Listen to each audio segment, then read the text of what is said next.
Hi friends, कैसे हैं आप दोस्तों। The legend Hanuman Disney plus Hotstar पर 13 एपिसोड की सीरीज है भाई, जिसमें हनुमान के जीवन के हर पहलू को छूने की कोशिश की है। उनके जन्म से लेकर उनकी शक्ति के रहस्य तक को छुआ गया है और उसके मन में उठने वाले सवालों के जवाब राम की जुबान से निकलते हैं। उनका हार्टी बाल मन राम की छवि कैसे बदल रहा है, उसकी आस्था राम में कैसे चली जाती है। सीरीज हनुमान के किरदार को ना कि एक हीरो के रूप में दिखाने का काम करती है, बल्कि उनके जीवन के मूल्यों को समझाने का प्रयास भी करती है। रामायण की कहानी के बारे में तो ज़्यादातर लोग जानते ही है। द लेजेंड हनुमान की कहानी हनुमान के जन्म लेने से शुरू होती है। उसके जन्म से पहले देवताओं ने उन्हें कौन सी शक्ति दे रखी थी। देवताओं की शक्ति से पैदा हनुमान बाल रूप में थोड़े शरारती और गुस्से वाले दिखाई दिए थे। उनके गुस्से को देखकर देवताओं को इस बात का हमेशा डर रहता था कि कहीं गुस्से में आकर वह पृथ्वी को या सूरज चांद को निगल ना जाए। इसलिए देवता उचित समय आने तक उसकी शक्तियां वापस लेने का निर्णय लेते हैं। हनुमान अपने राजा सुग्रीव के साथ वन में मारा मारा भटक रहा था। नल और नील जन भवन जैसे लोग उसके साथ भटक रहे। उन लोगों को खोजते हुए जंगल में राम और लक्ष्मण पहुंचते हैं। राम सुग्रीव से अपनी पत्नी सीता को खोजने की मदद के लिए कहते हैं। सुग्रीव के इस बदलते हुए भाई बाली को मारने राम की मदद लेता है। राम बाली को मारने के लिए सीता की खोज के लिए सुग्रीव को सेना चारों दिशाओं में भेजता है। हनुमान बाली बेटे आनंद, अन्न, नील और जाम्बवन को लेकर एक दिशा में बढ़ता है। इन लोगों के पास 1 महीने का समय होता है। रास्ते में मुश्किलें अनगिनत होती है।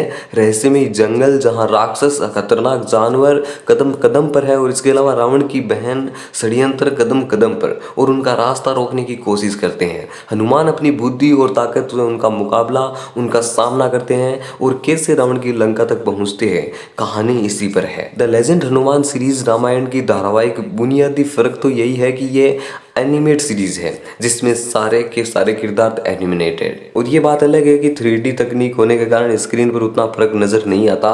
सीरीज को नवीन जॉन और जीवन ने निर्देशित किया है और ये दोनों डायरेक्टर ही इससे पहले कई सारी एनिमेटेड फिल्में बना चुके हैं। इन्होंने जगह जगह पर ऐसे जानवर और राक्षस एनिमेशन के जरिए दिखाए हैं जिनमें हनुमान जब लड़ता है तो हॉलीवुड के हीरो जैसा फील आता है। डायरेक्टर ने इस भाषा का बहुत ही ख्याल रखा है। उन्होंने सीरीज की भाषा को इतना सरल रखा है कि बच्चे भी आसानी से जिसका मजा ले सकते हैं। इसके अलावा किरदारों की अगर बात करें तो इतना सरल बना दिया है कि बीच बीच में नल और नील हंसी दिखाने लगते हैं। इसके अलावा जाम्बवन में एक बुढ़ा सलाहकार होने के नाते उन्होंने आने वाली मुसीबतों से आगाह करता रहता है। वहीं अंगद के बदले की आग जो धीरे धीरे शांत होती रहती है, उसको अंत में उसका हृदय परिवर्तन हो जाता है। डायरेक्टरों ने पहली बार रामायण की मूल आत्मा को पकड़ते हुए कहानी को थोड़ा और फिल्मी कर दिया है। अगर एनिमेटेड किरदारों की बात करूं तो अगर हिंदी वॉइस ओवर थोड़ा फिल्मी जरूर है लेकिन मजेदार है।